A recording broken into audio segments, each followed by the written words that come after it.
तुम्हाला पण शब्द देतो, आपण शेतकऱ्याचा पुत्र आहे. एकदा तुम्ही मला संधी द्यावं.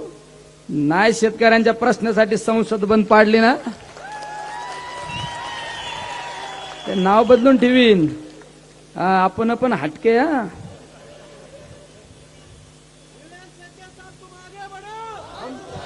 आणि निलेश लंकेचं वाक्य आहे, निलेश लंके जे बोलतो तेच करतो आणि जे करतो तेच बोलतो.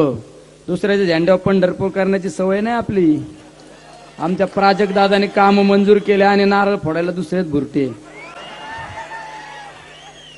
अरे हे प्राजक्त दादा बिचाऱ्याने एवढं अवघड खातं ते MSCBचं ऊर्जा खातं. मीच म्हणलं दादा काय ऊर्जा खात्यात घेतलं, दुसरं घ्यायचं ना.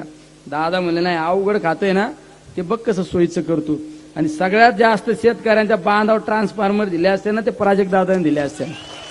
सगळ्यात जास्त सबस्टेशन राज्यात कोणी दिले असते ना आतापर्यंत इतिहासात ते प्राजक्त दादाने दिले असते. बरोबर आहे ना कानडे साहेब. मी तर इतका फायदा घेतला या माणसाचा ना, लय फायदा घेतला मी. हे आता पाहिजे होतं रे, घराघरातच डीपी लावून टाकली असती. काळजी नका करू, पुढलं सरकार महाविकास आघाडीच आहे. मग त्यांनी सांगितलं काय त्याच्या पुढे जाऊन, तुम्ही मला खासदार करा, तुम्हाला सांगतो का त्या पाण्याची अडचण येणार नाही.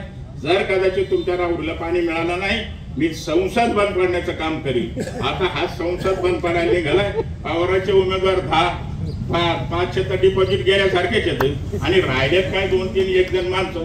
आणि एकटाकडे संसद किती 500 किती असतात खासदार सगळे 543 खासदार देशाचे असतात आणि हा एकटाकडे जाऊन संसद बंद करायला निघालाय.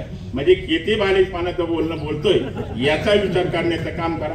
एक MSCB माणूस उठला, ते म्हणलं साहेब मला डीपी नाही. ते म्हणले काळजी नको करू, खासदार झाल्यानंतर प्रत्येकाच्या घराघरामध्ये डीपी देण्याचं काम करतोय. मी म्हणलं बरं झालं नाही सबस्टेशनच घराघरापुढे देतो का काय. असा कधी दिला काही अशा पद्धतीने चर्चा आणि विचार मांडण्याचं काम मला असं वाटतं हा उमेदवार करण्याचं काम होत आहे.